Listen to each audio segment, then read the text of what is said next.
اعوذ باللہ من الشیطان الرجیم بسم اللہ الرحمن الرحیم۔ السلام علیکم پیارے بچوں، کیسے ہیں آپ سب؟ امید ہے آپ سب خیریت سے ہوں گے۔ آج ہم آپ کو حضرت ہود علیہ السلام اور شداد کا قصہ سنانے والے ہیں۔ آج کی اسٹوری کا نام ہے ہوا کا طوفان۔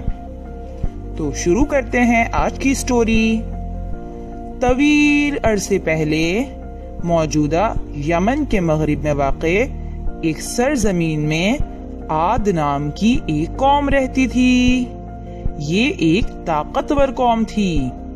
کہا جاتا ہے کہ وہ آج کے عام انسان سے کہیں زیادہ جسیم اور دراز قد تھے۔ ایک عام آدمی اتنا طاقتور ہوتا تھا کہ اگر زمین پر پاؤں مارتا تو زمین دھنس جاتی تھی۔ جسمانی قوت کے علاوہ اللہ تبارک و تعالی نے انہیں معماری کا ہنر بھی عطا کیا تھا۔ وہ بڑی بڑی عمارتیں تعمیر کرنے والی پہلی قوم تھی جنہیں مضبوط ستونوں سے مستحکم کیا جاتا تھا۔ ان کے ہنر کی بدولت انہیں ذات العماد یعنی ستونوں والی قوم کے نام سے پکارا جاتا تھا۔ عاد کا تعلق حضرت نوح علیہ السلام کی نسل سے تھا اور وہ ان کے فرزند حضرت سام علیہ السلام کی اولاد میں سے تھے۔ حضرت نوح علیہ السلام کے وصال کو سینکڑوں سال گزر چکے تھے اور لوگ ان کے لائے ہوئے پیغام کو فراموش کر چکے تھے۔ اب قوم عاد بتوں کی پوجا کرتی تھی اور ہر ممکنہ برائی میں ملوث تھی۔ اس قوم میں ایک بچہ چہرے پر الہی نور لیے پیدا ہوا۔ اس کے والدین نے اس کا نام ہود علیہ السلام رکھا۔ بلوغت حاصل کرنے سے پہلے ہود علیہ السلام ہمیشہ بتوں کی پوجا اور ان بدکاریوں سے اعتراض کرتے رہے جو ان کی قوم کے طرز حیات کی حیثیت رکھتی تھی۔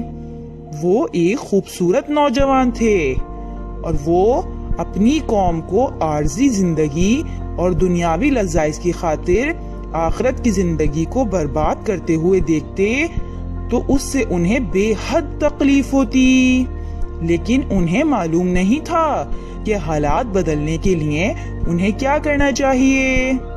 پھر ایک روز اللہ کے مقرب فرشتے حضرت جبرائیل علیہ السلام اللہ کا پیغام لے کر ان کے پاس آئے۔ حضرت ہود علیہ السلام کو اللہ کا پیغمبر مبعوث کیا گیا اور انہیں عاد کو اللہ کے دین پر لانے کا فریضہ سونپا گیا۔ اب حضرت ہود علیہ السلام کے پاس ایک مقصد حیات تھا۔ انہوں نے اپنی قوم اور آس پاس کے قصبوں اور دیہاتوں میں بسنے والے لوگوں میں تبلیغ شروع کر دی۔ انہوں نے لوگوں کو تلقین کی کہ وہ بتوں کی پوجا چھوڑ دیں اور صرف خدائے واحد کی پرستش کریں، صرف خدا کی ہی عبادت کریں۔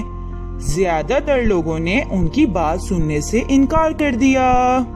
ان کا کہنا تھا کہ ان بتوں کی پوجا ان کے باپ دادا کے زمانے سے ہوتی چلی آ رہی ہے اور وہ محض ایک نوجوان کے کہنے پر اسے نہیں چھوڑ سکتے۔ حضرت ہود علیہ السلام نے انہیں خبردار کیا کہ اگر انہوں نے اپنے طور طریقوں کی اصلاح نہیں کی تو اللہ کا عذاب ان پر ٹوٹ پڑے گا۔ کچھ لوگ حضرت ہود علیہ السلام کے دین پر ایمان لے آئے، لیکن عاد کی اکثریت اپنے عقیدے پر اڑی رہی۔ اس عقیدے کو چھوڑ دینا آسان نہیں تھا جس کی پیروی انہوں نے تمام عمر کی تھی، خصوصاً اس وقت جب انہوں نے اپنی بدکاریوں کو چھوڑ کر اللہ کے بنائے ہوئے قانون کی پیروی بھی کرنا پڑتی تھی۔ وہ حضرت ہود علیہ السلام کے دشمن بن گئے۔ عاد کے حکمران شداد نے حضرت ہود علیہ السلام کو دھمکایا کہ اگر انہوں نے تبلیغ کا کام بند نہیں کیا تو وہ انہیں سخت سزا دے گا۔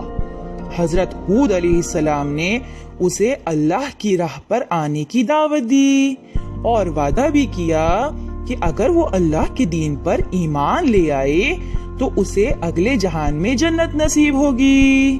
حضرت ہود علیہ السلام کی نصیحت پر کان دھرنے کے بجائے شداد نے دعویٰ کیا کہ وہ زمین پر اپنی ہی جنت تعمیر کر سکتا ہے، لہٰذا اس نے اللہ کی جنت کا نعوذ باللہ مقابلہ کرنے کے لیے زمین پر ایک جگہ بنوائی اور اسے باغ ارم کا نام دیا۔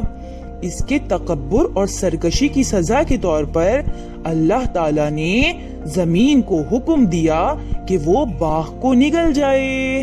زمین شک ہوئی اور باغ ہمیشہ کے لیے اس میں دفن ہو گیا۔ اس پر بھی شداد کی آنکھیں نہیں کھلیں، وہ پہلے سے بھی زیادہ سرکش ہو گیا تھا اور حضرت ہود علیہ السلام کی جان لینے کا منصوبہ بنانے لگا۔ اس کی قوم کے کافر اس کے ساتھ مل گئے۔ جب حضرت ہود علیہ السلام کو ان کے ارادوں کا پتہ چلا تو آپ نے اللہ سے دعا کی کہ سرکشوں کو سزا دینی چاہیے۔ اللہ نے آپ کی دعا قبول فرمائی، عاد پر بارش برسنا بند ہو گئی۔ ایک خوفناک خشک سالی نے انہیں آ لیا، ان کے چشمے اور کنویں سوکھ گئے اور ان کی فصلیں برباد ہو گئیں، لیکن وہ اپنی غلط کاریوں پر اڑے رہے۔ اللہ تبارک و تعالیٰ نے فیصلہ کر لیا کہ ان کا وقت اب ختم ہو جانا چاہیے، کیونکہ ان لوگوں نے نجات کا ہر دروازہ اپنے ہاتھوں سے بند کر دیا تھا۔ لہٰذا ایک روز آسمان پر سیاہ بادل نمودار ہوئے اور عاد کی بستی کی طرف بڑھنے لگے۔ لوگوں نے خوشیاں منانا شروع کر دیں کیونکہ وہ سمجھے کہ بادل بارش لے کر آ رہا ہے، لیکن جب حضرت ہود علیہ السلام نے اسے دیکھا تو فوراً سمجھ گئے کہ اللہ کا عذاب آ پہنچا ہے۔ آپ نے اپنے ماننے والوں کو جمع کیا، ان کے ساتھ بستی سے نکل گئے۔ آپ نے عاد والوں سے کہہ دیا کہ ان کا وقت ختم ہو چکا ہے اور اب ہواؤں کا ایک تباہ کن طوفان انہیں ہمیشہ کے لیے نابود کر دے گا۔ عاد نے بھی بستی سے نکلنے کی کوشش کی، لیکن اللہ نے باہر نکلنے والی ہر راہ پر سانپ اور بچھو بکھیر دیے۔ بالآخر وہ اکڑ کر کھڑے ہو گئے اور بولے، ہم ہود علیہ السلام کے خدا کی بھیجی ہوئی ہواؤں کا مقابلہ کریں گے۔ ہم نے بڑی بڑی اور مضبوط عمارتیں بنائی ہیں جو کسی بھی طوفان کا مقابلہ کر سکتی ہیں۔ ہم خود بھی دیویوں کی طرح جسیم اور طاقتور ہیں، کوئی ہوا ہمارا بال بھی بیکا نہیں کر سکتی۔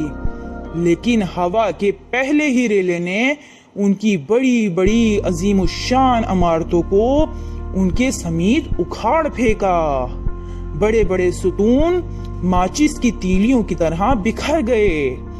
دیو قامت لوگ خشک پتوں کی طرح ہوا میں اڑتے ہوئے گھومنے لگے اور پھر آلووں کی بوریوں کی طرح زمین پر پٹخ دیے گئے۔ عاد کی بستی کا ہر حصہ پاش پاش ہو گیا۔ جب ہوائیں دور ہوئیں تو عاد کے بت پرست اکھڑے درختوں کی طرح جا بجا بکھرے پڑے تھے ان عمارتوں کے ملبے کے درمیان جن پر انہیں بہت فخر تھا۔ تو بچوں، اللہ تعالیٰ نہایت مہربان اور تحمل والے ہیں، لیکن جب کوئی مسلسل سرکشی کرتا رہے تو اس کا عذاب اسے صفحہ ہستی سے یوں مٹا دیتا ہے جیسے وہ کبھی تھا ہی نہیں۔ قوم عاد اور اللہ کے سامنے مستقل سرکشی اور اس کے احکامات کی سرتابی کر کے عذاب کو دعوت دینے والی دیگر کئی اقوام کا یہی انجام ہوا۔ تو بچوں، ہمیں دعا کرنی چاہیے کہ اللہ ہم سب کو ہدایت دے اور ایسے برے انجام سے محفوظ رکھے۔ تو بچوں، امید ہے آج کی اسٹوری کو آپ نے بہت غور سے سنا ہوگا اور آج کی اسٹوری آپ کو پسند آئی ہوگی۔ تو پھر جلدی سے ہمیں کچھ سوالات کے جوابات بتائیے۔ آپ ہمیں بتائیے کہ قوم عاد کا تعلق کس نبی کی نسل سے تھا؟ اور آپ ہمیں یہ بھی بتائیے کہ قوم عاد پر کون سا طوفان آیا تھا؟ اور بچوں ہمیں یہ بھی بتائیے کہ زمین پر جنت کس نے بنائی تھی اور اس جنت کا کیا نام رکھا گیا تھا؟ تو بچوں ان 3 سوالات کے جوابات جلدی جلدی ہمارے دیے گئے نمبر پر سینڈ کر دیجئے اور ہمارے چینل کو سبسکرائب کیجئے تاکہ ہماری ہر آنے والی نئی ویڈیو آپ دیکھ سکیں۔ جزاک اللہ۔